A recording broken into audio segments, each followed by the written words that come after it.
Azərbaycanın qazandığı zəfər, konkret olaraq biz əgər bu hadisədən danışırıqsa, məsəl üçün Şuşaya qayıdışımız Azərbaycanın, çünki Karl Schmitt'in dediyi kimi, xalqın öz yaşadığı torpaqda siyasi hakimiyyətini bərpa etməsi deməkdir. Bu sadəcə 35 ildən sonra qayıtmaq demək deyil. Yəni prezidentin Qarabağ Universitetinin açılışındakı məşhur bir nitqi var idi ki, 19-cu əsrdəki 3 müqavilədən danışırdı.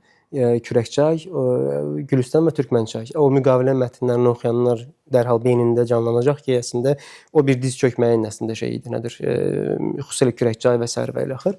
Və biz əslində 2 əsrdən sonra Şuşaya qayıtmışıq. Çünki Cümhuriyyətin 2 əsr, 2 illik qısa fasiləsini ki, hansı ki Bakıdan ətrafa yayılıb bir siyasi hakimiyyət qura bilməmişdi tamamilə. 2 əsrdən sonra əslində qayıdış və bunun ədəbiyyatda təzahürü də məncə ilk biz deyək ki, kritik mərhələni indi adlayırıq 5-ci il.